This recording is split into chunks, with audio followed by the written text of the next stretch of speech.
Նկարվելու խնդրանք վարչապետ Փաշինյանին, բայց այլ ուղերձով։ Որպես այս երեխեքը հիշեն, ում օրոք է Ղարաբաղը հանձնվել։ Այնուհետև հնչեց ածական։ Դավաճան, Արցախը հանձնեցիր դու։ Աշխատանքային այցով Մոսկվայում գտնվող վարչապետ Փաշինյանին մեկ այլ անակնկալել էր սպասվում, մինչև Վլադիմիր Պուտինի հետ հանդիպումը։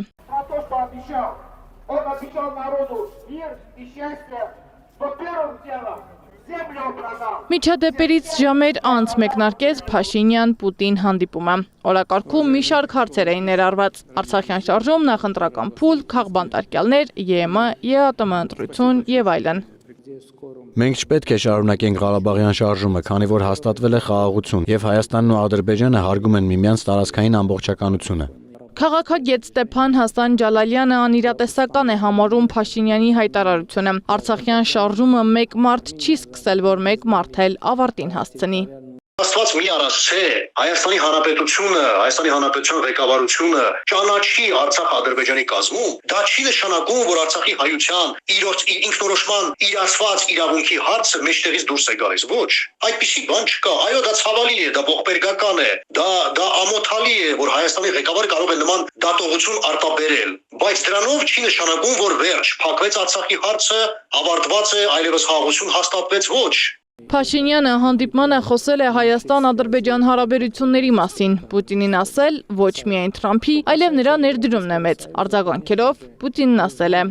ԱՄՆ նախագահն ակտիվորեն ներգրաված էր Հայաստան-Ադրբեջան հարաբերությունների կարգավորման գործընթացում։ Կարևոր է պահպանել հարաբերությունները, մանավանդ որ ենթակառուցվածքների ապաշրջապակումը նկատելի է արդեն։ Հայ-ադրբեջանական հարաբերություններում հաստատված խաղաղությունը հաստատուն չէ, քանի դեռ Ադրբեջանում են պահվում հայ գերիները, հիշեցնում է քաղաքագետը։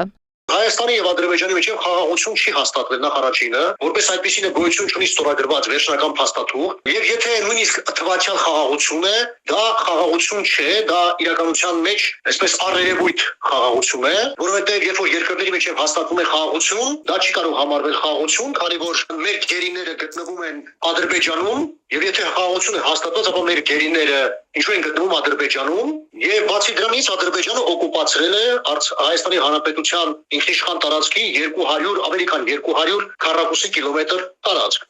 Վերադառնալով Պուտին-Փաշինյան հանդիպմանը, ՌԴ նախագահը խոսել է անազատության մեջ գտնվող գործիչների եւ առաջիկա ընտրության մասին, նշել ռուսական կողմը կցանկանար, որ այդ մարդիկ կարողանային մասնակցել ներքաղաքական գործընթացներին։ Գիտենք, որ Հայաստանում առաջիկայում ընտրություններ են։ Մոսկվան ունի շատ ընկերներ գործարարների շրջանում։ Մի քանիսը նրանցից, որ ունեն Ռուսաստանի Դաշնության անձնագիր, գիտեմ, գտնվում են անազատության մեջ։ Իհարկե դա ձեր որոշումն է, բայց կցանկանայինք, որ նրանք բոլորը կարողանան մասնակցել ներքաղաքական գործընթացներին։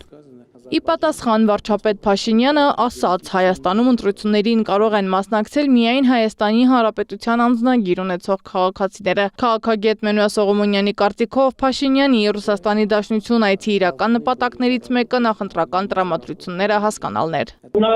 գնացել է Մոսկվա ճշգրտելու Մոսկվայից մասնավորապես Պուտինի վերաբերմունքը իր նկատմամբ եւ առաջիկա ընտրությունների հետ կապված։ Դա ցույց է տալիս, որ Փաշինյանի այն մետախոսական, պորոտախոսական այն հայտարարությունները, որ Հայաստանի Հանրապետությունը հիմա ավելի քան երբևէ ինքնիշխան է, ավելի քան երբևէ անկախ է, ազատագրված է գաղութացման լծից եւ այլն, չեն համապատասխանում բացարձակ իրականությանը։ Պուտին-Փաշինյան հանդիպմանն անդրադարձել են նաև Հայաստանի արտաքին վեկտորի փոփոխությանը։ Փաշինյանը նշել է, որ այս պահին Հայաստանը կանգնած չէ ԵՄ-ԵԱՏՄ ընտրության առաջ, գործընթացներն այդ փուլին չեն հասել։ Փաշինյանի ջերմ ընդունելության համար շնորհակալություն հայտնելիս Պուտինը ընդհատեց.